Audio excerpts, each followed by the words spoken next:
easygoing, a hard worker. That's what friends are saying about the driver of the Jeep in the bizarre accident that killed 3 people yesterday. The vehicle fell off of an exit ramp on I-10 in Mobile and then was struck by a train. News 5's Brianna Hollis joins us near the scene of the crash with more about Justin McCreary. Brianna?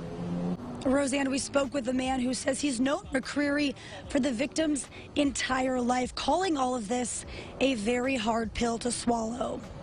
Tonight, we're getting a look at 28-year-old Justin McCreary. Police say he was driving the Jeep Wrangler that plummeted over the Dauphin Island Parkway exit ramp on I-10 onto railroad tracks. And as the car fell, a train headed right their way, unable to stop before crashing into the car. Mario Yao, who's known McCreary for nearly 3 decades, sent us this photo, saying with it, quote, "It hurts looking at the picture, knowing he's gone." Yao says he's McCreary's boss at Big Dog Security, going on to say he was a great employee, he had so much life ahead of him, and he will be missed dearly by so many.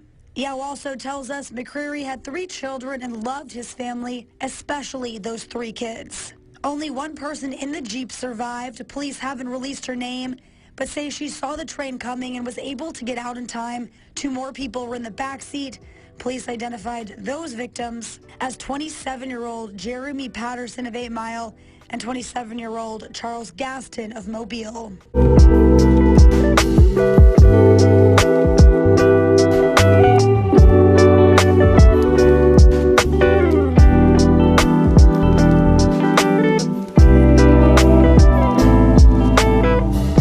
Hammocks are a nice way to relax while so many of us are stuck at home. But be warned, they can be very dangerous.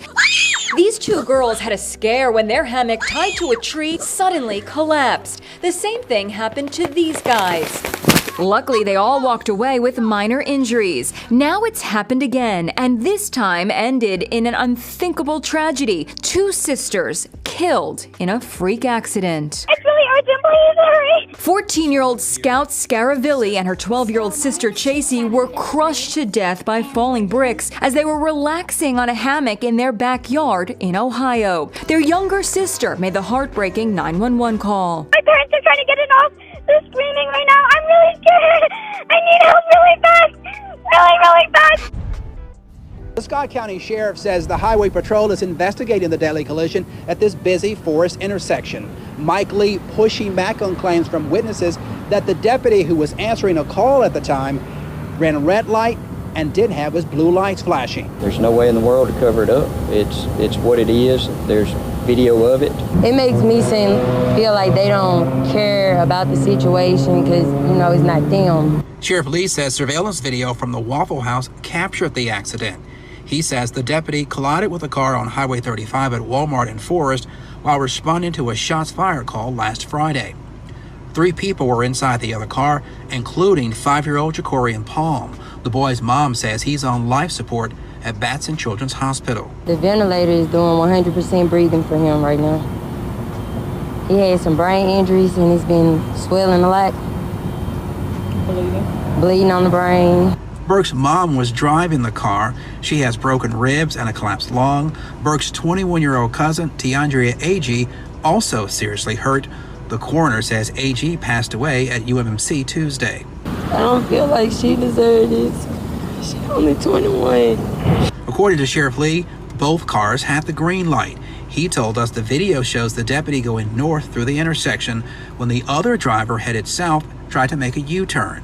The driver's family says she was not making a U-turn. Her light turned green to go, and she said when she turned out, she saw a police officer pass her, and then she said another officer came around and hit her. He ran the red light. No, there is no indication of that. There is no improper conduct that we know of. The sheriff says the deputy did have his blue lights on before the crash. Nowadays, with the atmosphere we live in, it appears that police do something wrong and they try to cover it up. Well, we're not asking for that. As the family looks for answers, Jacorian clings to life. He has a 50-50 chance, they say. He could pull through, and it's a possibility that he may not. The sheriff says he believes the Highway Patrol investigation will lay out the facts of what happened.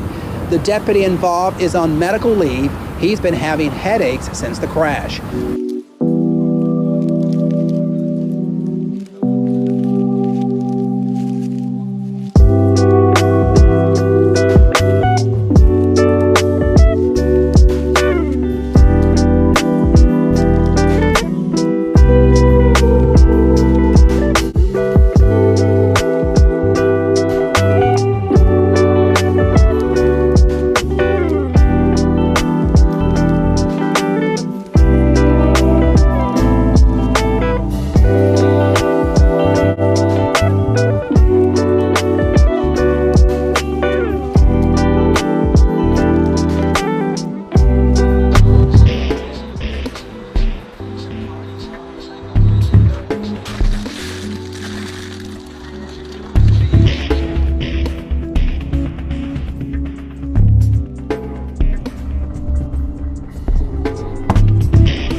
Singaporean man was decapitated when his BMW motorcycle was involved in a freak accident with a van at Jalan Gelang Patah, Iskandar Putri this morning.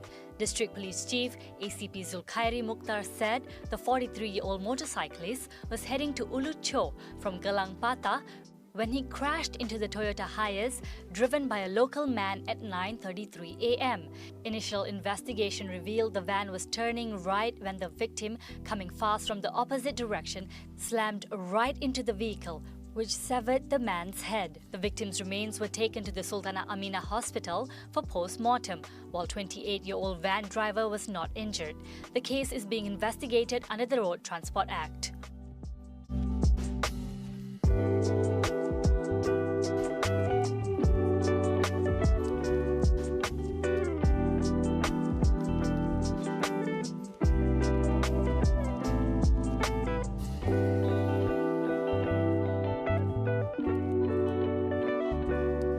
Story and video that made national news. No doubt you saw it. A man involved in a crash in Glendale Friday was ejected from his car onto a freeway sign. Tonight, the victim's cousin is speaking out. CBS 2's Rebecca Ferreter joins us live with more on what the family is saying. Rebecca? Peter, at just 20 years old, family members say Richard Paninian was too young to die, especially in such a tragic way. The bizarre crash made national headlines. Richard Paninian's body was found on this freeway sign.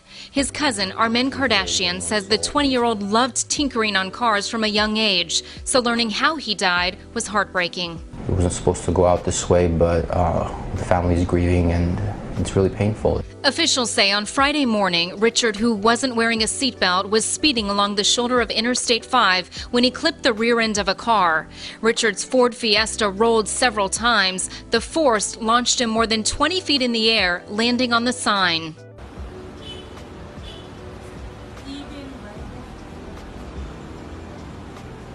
Oh my God! The next one, miss some. Oh my God.